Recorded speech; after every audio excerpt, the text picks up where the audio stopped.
Eh bien bonjour, bien bonjour, bien bonjour, mes outardes sacrées en overdose de sucreries. Comment allez-vous? Pour ma part, je vais très bien. Je suis présent pour vous offrir mon preview de l'UFC 267. Puis ça fait tellement longtemps que j'en ai pas fait que je sais même pas si je me rappelle comment faire. Écoutez, je chialais là quoi, 2 mois à peu près, que j'étais écœuré de faire ça, les cartes sont tellement trash. Puis comme tout d'un coup, les cartes sont devenues encore plus trash que trash. Puis j'étais là, man. Je sais même pas si je pourrais dire quelque chose sur ces combats-là, même si j'essayais. Mais c'est pas le cas avec cet événement-là. L'UFC 267, gros événement from top to bottom. 15 combats qui sont présentés ce samedi 30 octobre. Les prelims à 10h30 du matin, la main card à 2h de l'après-midi. Veuillez noter que c'est à des heures différentes. Parce que c'est à Fight Island. I'm an Island boy. Mais bref, oui, Fight Island, le grand retour de Fight Island, comme vous auriez constaté si vous avez écouté la carte, si vous avez vu la carte, c'est-à-dire si vous ne l'avez pas vue, je vais vous l'annoncer de là. À votre très pas grande surprise, il y a des Russes dans presque tous les combats. C'est littéralement Russie versus The World sur cette carte-là. Puis c'est vraiment une bonne carte. Moi, je suis excité pour les prospects russes en général, les combattants russes en général, je les trouve sick. Puis il y a des bons match-ups, puis elle est nice. Puis il y a quelque chose d'étrange, c'est que dans presque tous les match-ups, il y a vraiment un énorme favori. Fait que si vous êtes le genre de monde qui aime better sur les underdogs, tu sais, parce que vous dites, même il arrive des affaires bizarres, ben, c'est peut-être une carte pour vous ici. C'est peut-être une carte pour vous. On va commencer avec le main event de la soirée, de l'après-midi. Bref, peu importe quand ça jouera. Jan Blachowicz, Glover Teixeira. Quel adorable combat. Quel adorable combattant. Les deux sont adorables. Les deux sont adorables. C'est pas un combat que t'es genre, oh shit, Blachowicz, Teixeira, je peux pas manquer ça. Meilleur combat de l'année. Mais tu sais, tout le monde aime Jan Blachowicz. Tu viendras pas me dire que t'es pas un fan du Legendary Polish Power. Man, le gars est tellement sympathique. Il est devenu champion de l'UFC. Dieu sait comment. Puis il est là. Puis il a du succès. Puis tabarnouche, on comprend pas trop pourquoi. Mais c'est le fun. C'est une belle histoire. Puis il est sympathique. Puis on l'aime. Puis Glover Teixeira, si t'aimes pas Glover Teixeira, quitte. On quitte, si je sais pas quoi te dire, man. C'est quasiment notre grand-oncle préféré là, des arts martiaux mixtes. Le gars, il est vieux, il devrait pas être bon de même, mais il est encore au plus haut de sa division. Puis, il mérite son title shot. C'est probablement le combattant qui le mérite le plus. Oui, il y a des gens qui disent « Oh, Jiří Prochazka », tu sais, mais oui, je suis d'accord que skills-wise, Jiří pourrait être dans la conversation, mais est-ce qu'après un ou deux combats UFC, le gars le mérite? Pas nécessairement, plus qu'un Glover Teixeira qui est là sur une winning streak depuis des années puis qui est revenu d'une séquence plus difficile dans sa carrière à un âge tellement âgé pour revenir parmi les meilleurs. C'est lui qui le mérite le plus. Puis ils vont s'affronter, puis ça va être nice. Puis tu sais, pour ce qu'il en est du combat, c'est dur un peu de pas y aller avec le chum Jan Blachowicz juste à cause de l'âge. Les deux, tu sais, quand tu regardes la size, c'est deux gars de 6 pieds 2, pas les plus gros light heavyweight, pas les plus petits non plus. Tu sais, des light heavyweight de taille normale. Ils ont à peu près la même reach. C'est sûr que Blachowicz, est plus jeune, est un peu plus flingrant, peut-être encore plus de power dans ses punches. L'affaire, c'est que Glover Teixeira s'est vraiment transformé en un très... Ben, pas transformé, je ne peux pas dire ça. Ça a toujours été un excellent grappler. Ça a toujours été un très bon grappler, mais dans son plus jeune temps, aimait bien se servir de ses points, essayer de faire mal aux gens, essayer de lander des knockouts, était plus perçu comme un striker, même s'il avait son bon grappling dans sa back pocket. Aujourd'hui, ce doit d'être considéré un grappler. C'est quelqu'un qui, à cause du fait qu'il est vieux, est encore extrêmement résistant, mais est plus capable de prendre les punches comme il les prenait avant. Puis pour ne pas les prendre, il fait juste shooter beaucoup de takedowns et essayer de travailler le plus possible au sol, où il est très dominant sur ses adversaires, autant ceux qui est capable de finir que ceux qui n'est pas capable de finir. C'est autant un combattant qui est capable d'avancer stratégiquement de la garde à la demi-garde, au side control, au mount ou au dos, pour ainsi aller sécuriser ses positions puis finir des belles soumissions, où il est capable de juste s'écraser dans un spot puis de lander du gros ground and pound assez puissant pour faire tomber les dents d'Anthony Smith dans son coin. Donc, ça va être intéressant de voir son pourcentage de succès à amener Jan Blachowicz au sol. Honnêtement, j'ai moyen d'espoir, je dois vous le dire, Jan Blachowicz. Et lui aussi, justement, quelqu'un qui est reconnu comme étant un excellent striker, mais qui a du bon grappling dans sa back pocket, qui est capable de le sortir au besoin. On a vu contre Izzy, notamment, mais dans d'autres combats avant, il y a des soumissions, il y a eu des bons moments au sol. C'est aussi un bon grappler. Donc, j'ai l'impression que peut-être Glover va être le meilleur grappler, mais Jan va être le plus jeune, le plus fringant, le plus puissant probablement des deux. Autant debout que dans ses explosions et ses mouvements pour se sortir de des positions qui sont malencontreuses, disons-le ainsi. Donc, Jan Blachowicz par décision, je pense que c'est pas mal mon pic ici dans ce combat-là. Puis ça nous mène. Oh my God, ça nous mène au meilleur combat de l'année, le combat qui m'excite le plus de toute l'année, mon nouveau Tony contre Khabib, puis on va l'avoir, celle-là, ça va être absolument incroyable. Probablement 2 de mes 4-5 combattants préférés, c'est-à-dire présentement en arts martiaux mixtes. Peter Yan, Corey Sandhagen, dans ce qui est de loin un des interim titles les plus légitimes qu'on a vu. Parce que si Peter Yan gagne ce combat-là, personne ne va dire « Oh, le interim champ Peter Yan », tout le monde va le percevoir comme ils le perçoivent déjà, c'est-à-dire comme le champion de la division. Puis Corey Sandhagen, personnellement, moi, je pense qu'il aurait peut-être mérité de battre Dillashaw. Je trouve que dans le combat contre Dillashaw, les juges ont trop mis d'importance au moment dans le clinch contre la cage. Puis je pense qu'il aurait dû peut-être favoriser les excellents moments que Sandhagen a eu debout. Puis on n'en parle pas assez de ce combat-là. Là. Selon moi, Corey Sandhagen a basically outstrike TJ Dillashaw dans ce combat-là. Puis c'est les tentatives de takedown puis le contrôle contre la cage de TJ Dillashaw qui a rendu ça tellement serré au point que finalement c'est TJ qui a eu la décision. Mais comme on sait tous, TJ s'est complètement scrappé le genou dans ce combat-là, a dû se faire opérer, va manquer plus d'1 an. Donc, on n'a pas le choix de donner le interim title match quand il se présente Pascal Joe a du pull-out. Ils n'ont pas le choix de le donner à Corey Sandhagen. C'est la personne logique pour prendre ce combat-là, même s'il vient de perdre, entre guillemets. Fait que, autant c'est hilarant parce que c'est un interim title contre 2 personnes qui viennent de perdre leur dernier combat, mais personne ne voit vraiment le combat Aljo-Yan comme une défaite pour Peter Yan. Puis il n'y a pas beaucoup de gens qui voient le combat Sandhagen-Dillashaw comme une défaite pour Corey Sandhagen. Puis il n'y en a pas qui le voient vraiment pour une défaite pour TJ Dillashaw non plus. C'est tellement un combat qui était incroyable, back and forth, que il n'y a personne qui a perdu dans ce combat-là, vraiment. Donc, pour ce qui en est du match-up ici, écoutez, comme j'ai dit, Corey Sandhagen est incroyable. Debout est absolument incroyable. Son footwork, sa sélection de strike, son imprévisibilité, la façon dont il est capable d'un peu endormir son adversaire dans certains moments pour sortir avec quelque chose de complètement wild comme un flying knee ou un spinning elbow ou un spinning back fist ou n'importe quoi. Le gars, il a un grand répertoire de strikes. Il est prêt à s'en servir au complet. C'est un bon kicker, probablement le meilleur kicker des deux dans ce combat-là. Va aussi être le combattant qui va être fait le plus long, le plus grand, c'est un 5 pieds 11 avec 70 pouces de reach, contrairement à Yan qui n'a pas une petite reach pour ça, à sa grandeur. 5 et 7, un petit combattant, mais 67 pouces de reach quand même, c'est juste 3 pouces de moins que Corey Sandhagen, comparément de leurs 4 pouces de différence de grandeur, mais j'ai l'impression, sans vouloir minimiser le match-up, parce que je pense que ça va être absolument incroyable. Là, ce que je m'attends, c'est littéralement de l'action wall-to-wall pendant 5 rounds. Mais pour un peu essayer de vulgariser le match-up ici, je pense que plus tôt ce combat-là va être, plus ça va être la chance de Corey Sandhagen de sortir un finish out of his ass, puis de remporter cette belt-là, puis littéralement mettre des stops à tous les plans de l'UFC par rapport à cette division-là.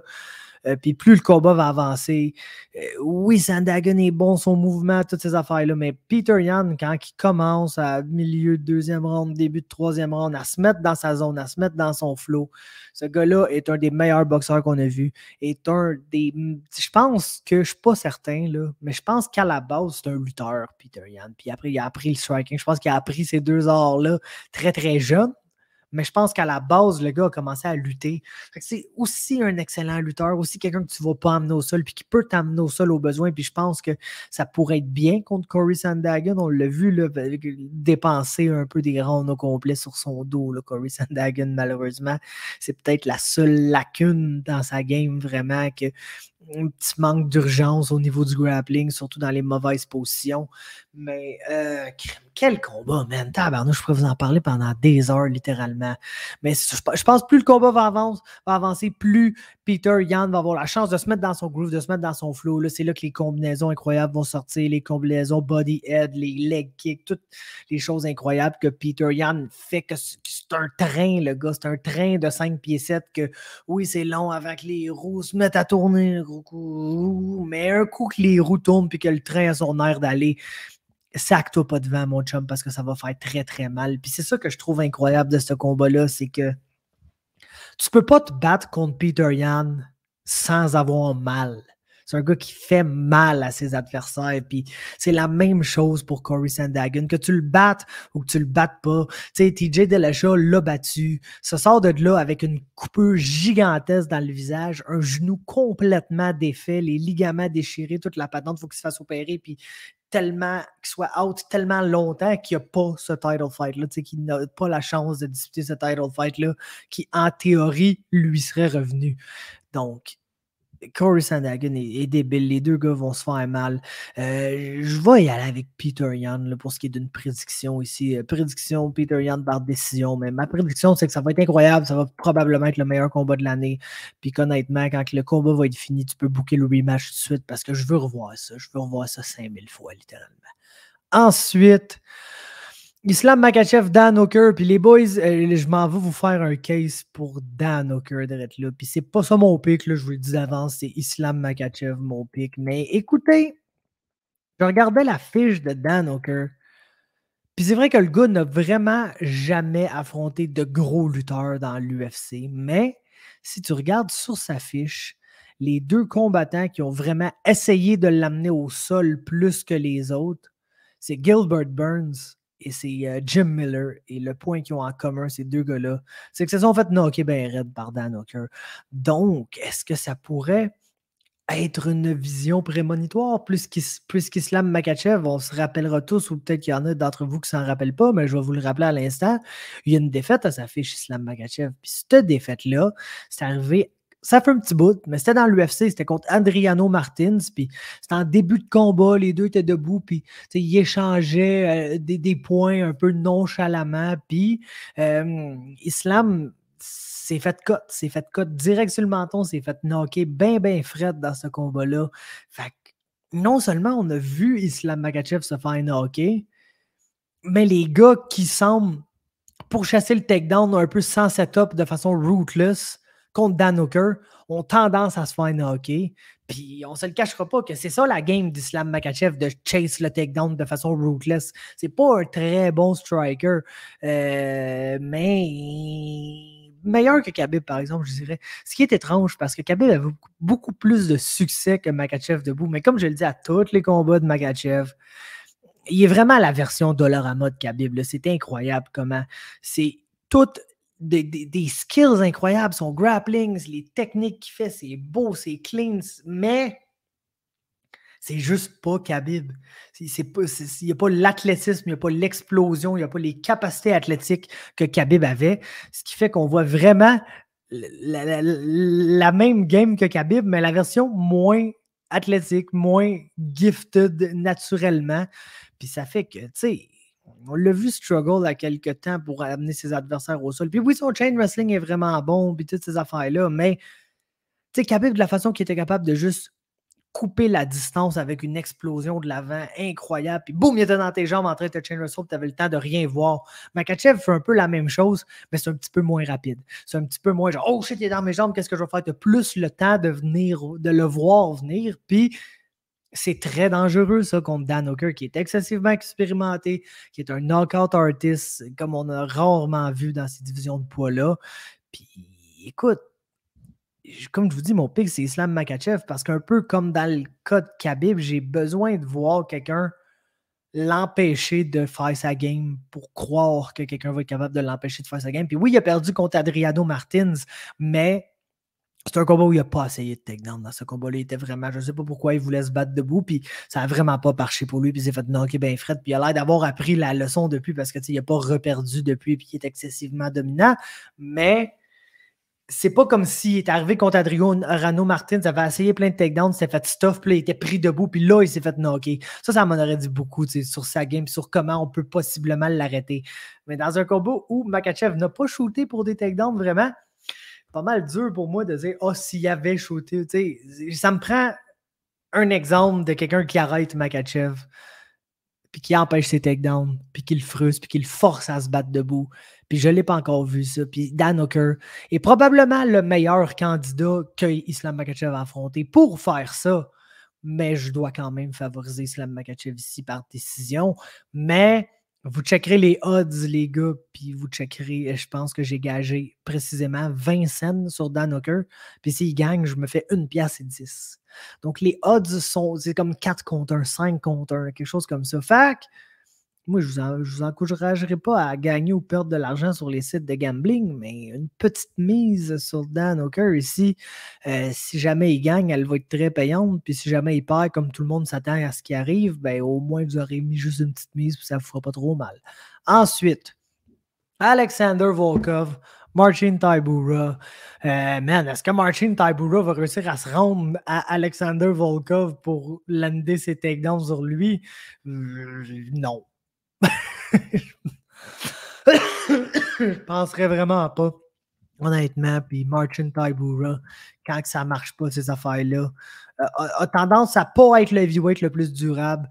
Puis Alexander Volkov, quand il est capable de keep quelqu'un at range, n'a pas peur de lancer des combinaisons puis de travailler en volume. Puis c'est souvent pas un punch qui fait mal à son adversaire, mais c'est la combinaison de 6 qui en 4 dessus qui passe bien clean. Puis je pense que c'est probablement ça qui va arriver à quelque part avant la fin du deuxième round. Ce qui nous mène à un autre combat excessivement intéressant ici. Khamzat Chimaev, Li Jingliang. Man, c'est excessivement intéressant parce que, tu sais, il y a des combattants que je comprends l'argument des gens de dire Khamzat Chimaev n'a pas affronté personne, n'a jamais affronté vraiment un combattant de bon calibre. Puis ça, je suis 100% d'accord avec cet argument-là. Mais il y a aussi des choses que des fois tu vois, puis ça ment pas. Tu sais, Cyril Gane, là, la première ou la deuxième fois que vous l'avez vu se battre, vous avez vu que ce gars-là, même s'il n'avait pas encore nécessairement affronté des combattants de haut niveau dans l'UFC, allait être un des meilleurs poids lourds que vous aviez jamais vu de vos vies.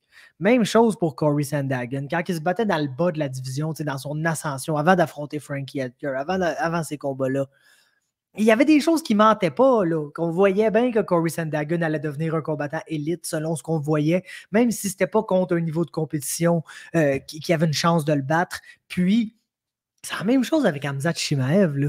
Non, John Phillips, puis Rice McKee, puis les Gerald Meerschaert avaient probablement aucune chance.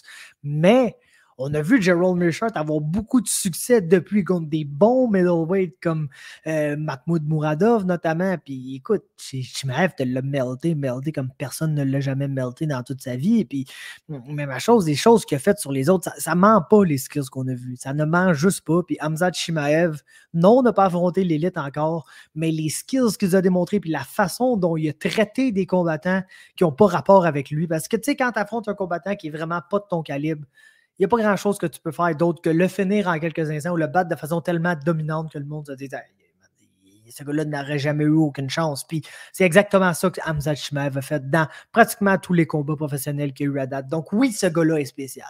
Oui, va probablement battre Li Jingliang, va probablement être capable de l'outstriker, bien que c'est la façon la plus dangereuse parce que Li Jingliang, il n'a pas peur d'aller de l'avant, il n'a pas peur de défendre un punch avec sa tête bien aplatie. Puis surtout, c'est un fou, man. Il est excessivement durable, puis il frappe très, très, très, très, très fort. Puis il a passé des KO. Genre, tu sais, il a knocké Santiago Ponzinibbio, là. Quand même, un gars qui après est allé à la guerre avec Miguel Baeza pendant 15 minutes. Puis oui, il a été ébranlé ici et là, mais le gars est excessivement durable. Puis Jiang te l'a knocké, là. Donc, c'est un combat qui reste dangereux. Puis dangereux surtout à cause que Khamzat, il a vraiment beaucoup eu la COVID. Puis, tu sais, on a des exemples de gens qui ont eu la COVID, qui n'ont pas beaucoup de symptômes, puis ils se battent 2 semaines plus tard, puis il n'y a pas beaucoup de problèmes. On a eu d'autres exemples de gens qui ont eu la COVID assez dure, tu sais, qui ont souffert de la maladie, qui ont eu beaucoup de symptômes, que ça a été long. Puis Khamzat Chimaev, c'est probablement celui qui en a le plus souffert, puis ça a été le plus long. Puis les autres qu'on a vus dans ces situations-là, un Gilbert Burns, un Cody Garbrandt, ça n'a pas très bien été dans leur combat de retour. Hein? Après la COVID, quand ils sont finalement revenus, ça n'a pas très bien été pour eux. Donc, il y a une petite partie de moi encore ici qui dit crime. Li Jingliang, qui est autant un underdog que Dan Hooker, là, quelque chose comme 4 contre 1, 5 contre 1. Il y a une partie de moi qui a envie d'aller mettre un mini bet sur Li Jingliang en se disant crime. Si Hamzat a vraiment souffert des effets de la COVID, puis ça fait longtemps que c'est pas battu, puis il est habitué d'être actif, puis donc il arrive là bien rouillé, puis il n'y a plus le cardio qu'il avait avant parce que justement, ça a été difficile pour lui de se remettre de cette maladie-là. C'est quelque chose qu'on ne peut pas savoir tant qu'il n'est pas arrivé dans le cash, puis s'il n'arrive pas là à 100%, puis il n'est pas l'ombre de lui-même à cause de ce qu'il a vécu dans son bout contre la COVID, ça va être dur pour lui contre Li Jingliang parce que Li Jingliang, lui, malade ou pas, il va avancer puis il va défendre des punches avec sa tête puis il va relancer des méga bombes en retour en espérant d'arracher la tête de Hamzat. Donc, un autre combat ici avec nécessairement Jan Sandhagen, c'est un combat très serré, je ne l'ai pas mentionné, mais les odds sont comme, je pense que Jan est favori à 2 contre 1. Fait des bons odds pour Corey Sandhagen, l'underdog ici. Même chose pour Dan Hooker, qui, selon moi, dans les récents combats d'Islam Makhachev, c'est lui qui a le plus de chances de juste le pogner avec un genou flush d'en face pendant qu'il essaie de shooter un takedown puis d'éteindre les lumières juste là. Mais bien que c'est peu probable, mais les cotes sont super belles, puis c'est la même chose pour Li Jingliang ici. Mais en tout cas, je ne vous encourage pas à gambler, puis je ne vous encourage pas à gambler pour Volkan Ozdemir, parce que Magomed Ankalaev, ce qu'il va faire, ça ne sera pas beau, d'après moi. Il peut autant lui faire mal debout avec ses techniques qui sont quand même excellentes, qui sont un peu inspirées du karaté. Je dirais à certains moments que c'est kick, et je pense que Jim Lander a un assez beau front kick en knockout, mais du moins qu'il a droppé quelqu'un, Magomed Ankalaev, puis si ça marche pas, il va lutter jusqu'à sa mort, puis absolument, l'out-wrestle, l'exhauster, puis probablement le TKO au sol. Fait que j'ai Magomed Ankalaev par TKO dans ce combat-là, au round 2, 3, 2, 3, je vais aller avec 2. Je vais aller avec 2, je pense pas que ça va si durer que ça. Ensuite, Amanda Ribas, Virna Jandiroba. Puis ça, c'est un petit combat que j'aime bien parce que t'as comme la version très athlétique d'une combattante qui affronte genre son sosie, mais moins athlétique. Dans le fond, c'est comme si on avait le droit à une session de training entre Khabib et Islam Makhachev. Puis Khabib, dans l'histoire ici, c'est Amanda Ribas. Quelqu'un qui, quand elle est debout, principalement boxe, mais ce qu'elle veut le plus, c'est d'aller chercher un takedown, s'installer au sol, puis travailler son jiu-jitsu qui est excellent. Et puis, c'est la même chose pour Virna Jandiroba, mais avec moins de pop, un peu, avec moins de power, avec moins d'explosivité. Je pense que si ça va au sol, ça risque d'être un très bon match-up. D'après moi, les deux sont d'assez bonnes lutteuses et grapplers qui vont peut-être se canceller au ce niveau-là. Ça nous donne le match-up debout où les deux vont lancer à peu près le même volume, puis il y en a une qui va frapper vraiment plus fort que l'autre. J'ai donc Amanda Ribas dans ce combat-là. Et ça nous mène à un combat entre Ricardo Ramos et Zubaira Tughukov. Puis tu sais quoi, man? Je pense que j'ai Ramos dans ce combat-là. Je le sais qu'il est underdog. Je le sais que c'est pas lui qui est supposé gagner selon les odds, mais je ne sais pas si je suis impressionné par Zubaira Tughukov en général. Puis autant je suis moyennement impressionné par lui, autant il faut lui donner que c'est un combattant qui trouve toujours presque le moyen de gagner, ou du moins de ne pas perdre. Même contre le Ron Murphy, il s'est complètement vidé au premier round en pétant à gueule, puis après ça, il a perdu les 2 autres rounds, mais le gars, il a réussi quand même, en perdant 2 des 3 rounds du combat, à sortir un 18 au premier round pour ne pas perdre. Il est très habile pour ne pas perdre, puis c'est un bon striker, mais un gars qui va être vraiment plus willing d'arriver là puis de tout faire, de lander des takedowns, c'est là, de vraiment faire des arts martiaux mixtes. Dans le cas de Ricardo Ramos, si vous voulez une belle analogie sur qui est cet homme, ce gars-là me fait vraiment penser à Early Charles Oliveira, mais pas avec de l'aussi bon grappling. Mais tout le reste pareil. Tu sais, striker confiant, quand même assez puissant, et technique, et grand et long, et qui est capable de générer du weird power avec ses longs bras, puis qui travaille quand même bien at range, puis qui est imprévisible avec des techniques. On se rappellera tous de son spinning elbow sur Ayman Zahabi, mais même dans tous ses autres combattants, très imprévisible, puis excessivement puissant et tout. Fait que la combinaison de sa puissance et son imprévisibilité fait très mal à ses adversaires quand il touche avec un méga shot. L'affaire, c'est qu'il y a un peu la qualité glass cannon de Charles Oliveira au début, dans le sens que crime, contre le Ron Murphy, justement, c'est un combat qui allait bien, c'était serré, puis ça allait bien, puis un moment donné, Murphy, le takedown, il a commencé à crisser 3-4 coups d'en face, puis Ramos, c'est comme, il a fait genre, oh fuck, je suis pris là, puis il s'est laissé finir, là. C'est un peu comme un Charles Oliveira qui run out of option, puis qui se fait rien que finir dans ses premiers combats, puis t'es genre, c'était bizarre comme finish, il me semble qu'il est meilleur que la fin de ce combat-là. J'ai l'impression que c'est ça qui arrive un peu avec Ricardo Ramos ici, mais je vais le pick quand même parce qu'honnêtement, Zubaira Tukhugov, oui, il est bon, oui, il fait tout, puis il fait tout bien, mais c'est pas une grosse finish threat. C'est pas quelqu'un qui a assez de power debout pour nécessairement te finir. Il y a des bonnes soumissions, mais c'est pas un submission fighter, d'après moi, assez incroyable pour finir un Ricardo Ramos qui, non, n'a pas le sol à Charles Oliveira, mais qui reste quand même un Brésilien avec du très beau jiu-jitsu en général. Donc, oui, Tukhugov va tout faire, mais j'ai l'impression qu'il n'en fera jamais assez pour finir Ramos. Puis si t'es pas capable de finir Ramos, il va être dans ta face à lancer du gros power pendant 15 minutes. Donc, pour cette raison-là, je vais y aller avec Ricardo Ramos par décision. Ensuite, Albert Duraev, Roman Kopilov. Et puis, honnêtement, c'est selon moi juste une question de si Albert Duraev a envie d'avoir un TKO finish ou un submission finish ici. Kopilov, il est le genre de grand middleweight fait sur long. Il n'est pas si grand que ça, il est juste 6 pieds, mais tu sais, plus de type grand, allongé, maigre que stocky. Et puis, il va essayer d'être super bouncy sur ses pieds puis d'utiliser son footwork pour ne pas se faire attraper par Duraev, qui est le Dagestan style fighter, là, qui est le dude qui va avancer, va essayer de le mettre sur son cul avec de l'excellente lutte, puis une fois au sol, ben, it's Khabib time, man. Puis d'après moi, ça va être Khabib time pour un TKO au deuxième round dans ce combat-là. Ce qui nous mène à Elizeu Zaleski dos Santos, Benoît Saint-Denis, le Français, qui fait ses débuts dans l'UFC. Je pense qu'il y a peut-être une chance ici, mais c'est dur pour moi d'y aller en faveur de Benoît Saint-Denis, juste parce que c'est un gars qui a affronté de la très bonne compétition à Brave, il faut le dire. Il a affronté Luan Santiago, des très bons combattants qu'il a battus. Là. Il y a 8 victoires, aucune défaite. Il y a un no contest là-dedans.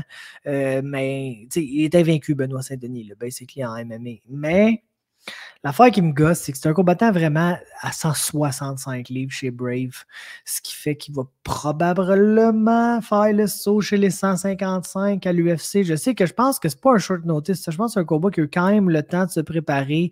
Reste un combattant de 5 et 11, qui est quand même grand, quand même large, mais le fait qu'il se bat à 65, qu'il se battait à 165 en dehors de l'UFC, ça me fait penser que peut-être qu'il va vouloir descendre chez les 155 livres. Puis Zaleski dos Santos, c'est un vrai bon gros 170 livres, super agressif qui va aller de l'avant, qui est excessivement durable. Puis Saint-Denis aussi, il faut le dire, préférablement va emmener le combat au sol puis va essayer d'aller chercher une soumission sur ses adversaires. Et puis je pense que ça va être dur contre Dos Santos d'essayer d'amener au sol constamment un gars gros et physique comme ça qui va absolument te faire payer là, contre la cage pour tes takedowns attempts et toutes ces choses-là. Fait qu'honnêtement, je pense que j'ai pas le choix de favoriser le Brésilien, Elizeu Zaleski dos Santos ici, dans ce combat-là. Ce qui nous mène ensuite sur Fight Pass. Là, c'est les Prelim Fight Pass. Il y en a 5 quand même. Et puis, Shamil Gamzatov, Mikhail Oleksiejczuk chez les 205 livres. J'ai l'impression que Gamzatov va vraiment rendre ce combat-là plate. Parce que oui, il est game d'échanger debout, bien que c'est quelqu'un qui est plus stratégique, réfléchi, qui essaie de pick ses shots un peu plus. Contrairement à Oleksiejczuk, qui est vraiment le undersized 205er qui genre essaie de compenser pour le fait qu'il n'est pas le plus gros dans la division avec immensément de volume et d'agressivité. Puis ça marche là, généralement, je dirais pour lui, mais j'ai l'impression que Gamzatov va vraiment ici là, se servir de son frame pour beaucoup lutter contre la cage, aller chercher des takedowns. Parce que oui, les Russes sont très bons pour faire ça. Puis j'ai l'impression que c'est ça qui va arriver. Puis ça va peut-être être un moment un peu moins plaisant sur la carte. Et ça nous mène à juste avant un combat qui va être excessivement plaisant. Makwan Amirkhani, Lerone Murphy. Je sais pas ce que Makwan a fait pour mériter ça, les chums. Je sais vraiment pas ce qu'il a fait pour mériter ça. Parce que le Ron Murphy va l'éclater, man. Le Ron Murphy va le décolisser. Debout, surtout. Puis ça va probablement se finir au sol avec un TKO, avec du ground and pound violent, mais tu sais, le Ron Murphy, man, il est bon. Il est excessivement underrated. Il est bon.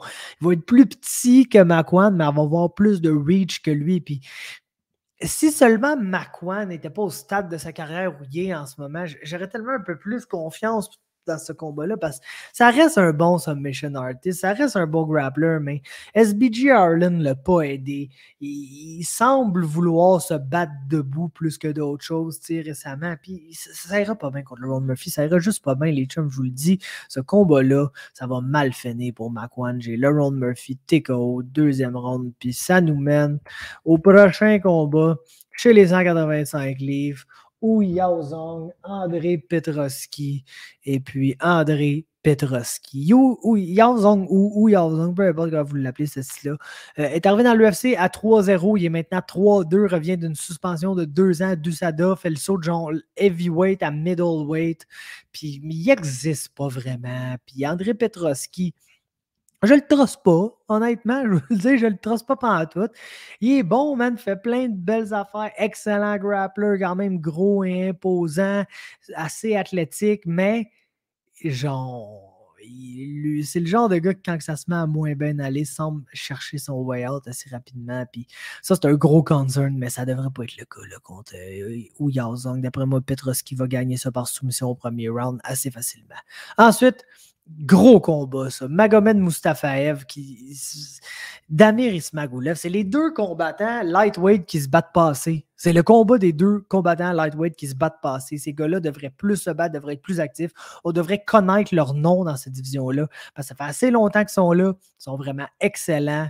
Ça va être un bon combat tactique entre deux bons lutteurs, évidemment. C'est on a un Dagestani ici en Mustafaev contre un Ukrainien en Damir Ismagulov. Non, c'est un Kazakh. C'est un Kazakh. Je m'excuse, c'est pas un Ukrainien, c'est bel et bien un Kazakh, comme Shavkat Ramonov, puis ces gangs de fuckés-là qui arrivent. Fait qu'on s'entend.